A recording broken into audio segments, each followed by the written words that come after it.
Bahas soal langkah PPATK yang blokir rekening dorman milik warga, kita sudah bersama dengan Kepala Biro Humas PPATK, Natsir Konga. Selamat malam Pak Natsir.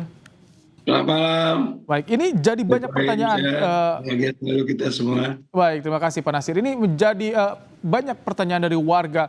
Mengapa PPATK melakukan pemblokiran rekening mereka yang tidak aktif? Sebetulnya yang diblokir itu rekening yang seperti apa kategorinya? Apakah hanya tidak aktif atau diduga ada kaitan dengan tindak pidana misalnya judi online, Pak Natsir?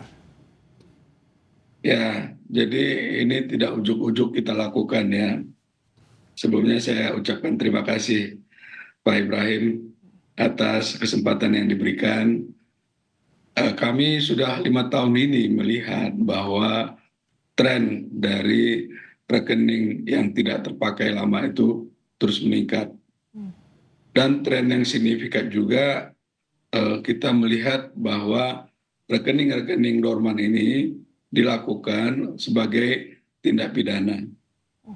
Sehingga kami mengundang para perbankan ya, ada 100 lebih itu, dan kita bertanya lalu meminta bank-bank agar memberikan data dari rekening yang tidak dipakai selama dalam waktu tertentu.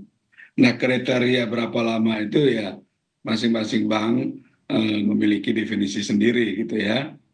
Tapi perlu yang saya luruskan bahwa tidak 3 bulan, 1 hari pun kalau rekening itu terindikasi tindak pidana itu bisa kita hentikan, Mas Ibrahim. Tapi Nah, kalau kalau untuk kita yang lihat, warga yang lain yang merasa mereka kaget loh, Pak Natsir, banyak yang itu rekening hanya digunakan untuk menerima atau untuk menabung, artinya tidak ada transaksi selama berbulan-bulan. Nah itu mereka ada juga yang kaget Pak, tiba-tiba diblokir. ya, jadi itu tadi ya, secara teknis sebelum data itu sampai ke kami itu kita tidak mengetahui ya.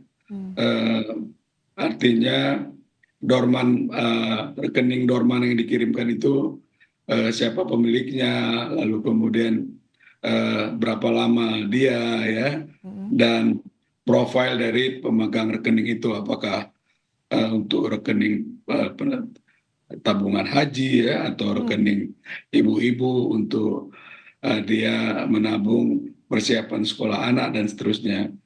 Nah, data gelondongan itu kita terima, lalu kemudian kita hentikan sementara agar pemilik rekening ini terhindar dari tindak pidana.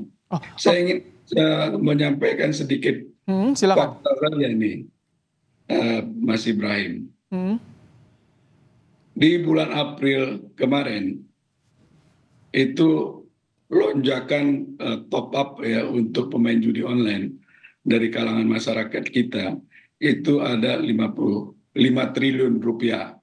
Karena memang saat itu kan lebaran hmm, ya. Anak-anak banyak dapat uang jajan dari keluarga ya. hmm. Ada THR dan lain-lain. Nah, ketika kita terapkan penghentian sementara rekening dorman itu turun sampai 1 triliun. Artinya 70% lebih. Nah, ini yang mau saya tunjukkan itu bukan sekedar angka, bukan sekedar statistik, tapi ada luka sosial di tengah kita berbangsa dan Oh, bernegara. Itu tapi yang baik, tapi ini yang menjadi pertanyaan publik. Kalau misalkan ada warga yang merasa saya tidak terkait, saya tidak pernah membuka akun situs judi online, tidak terkait dengan transaksi situs judi online. Tapi mengapa bisa kena juga? Apakah ini sistemnya pukul rata melihat yang tidak aktif, kemudian ada proses ketika tidak aktif itu oleh PPATK ada proses?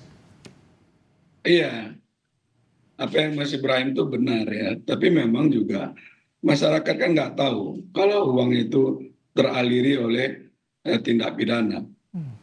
Nah, dari 1 juta transaksi rekening dorman yang kita periksa, ya, hasil analisis, hasil pemeriksaan kita dapatkan itu ada 150.000 rekening yang memang dia nomini digunakan untuk transaksi narkoba, ya, penampungan judi online, untuk korupsi, illegal logging, illegal mining, tindak perdagangan orang, dan banyak lagi tindak pidana asal lainnya.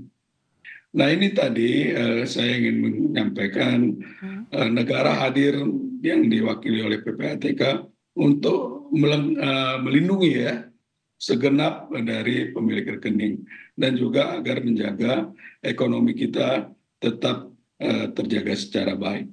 Pak Nasir, kalau misalkan tadi Anda singgung beberapa tindakan pidana yang disebutkan illegal logging, narkoba atau apa tadi judi online, sepertinya agak kecil ya kemungkinan kalau misalkan itu bisa menyasar ke masyarakat kelas menengah ke bawah, Pak Nasir, dengan mungkin dengan nominal tertentu di rekeningnya. Apakah itu juga agar diproses maka tidak diaktifkan secara seluruhnya atau bagaimana sih sebetulnya? Ya, Mas Ibrahim kan lihat banyaknya berita bagaimana saudara-saudara kita nelayan ya, saudara-saudara kita petani yang ada di pelosok itu, rekeningnya dipakai untuk judi online, dipakai untuk pendanaan narkoba. Nah, secara hukum, pemilik rekening itu adalah ia yang bertanggung jawab atas rekening yang ada. Ketika rekening tadi digunakan untuk transaksi kejahatan, di mana bukan saudara kita petani itu yang melakukan, tapi rekeningnya dipakai, tapi kan secara hukum dia yang bertanggung jawab. Akhirnya kemudian dialah yang dipanggil, diperiksa ya, dan itu kan membutuhkan waktu yang lama, membutuhkan effort yang berat, dan juga tidak sedikit uang karena mondar-mandir kan, seperti itu banyak terjadi, begitu Mas Ibrahim. Oke, tapi Nah, sekarang PPATK mendengarkan Pak bagaimana reaksi warga, keresahan warga dengan adanya pemblokiran ini, bagaimana upaya dari PPATK, sudah berapa banyak yang saat ini sudah mulai sedikit demi sedikit dibuka Pak? ya tentu kita sadari eksis-eksis yang terjadi ya, tapi mari kita lihat besaran dari apa yang kita lakukan itu mendapatkan nilai tambah gitu ya. Dan dalam beberapa waktu ini sudah ada 28 juta rekening yang kita buka. Tentu terus berproses ya, ketika masyarakat menyampaikan untuk rekeningnya dibuka, sepanjang diisi formnya secara benar dan pastikan itu terkirim, itu dengan waktu yang tidak begitu lama kita proses dan kita buka kembali. Yang terpenting adalah kita tahu bahwa ada pemilik rekening itu.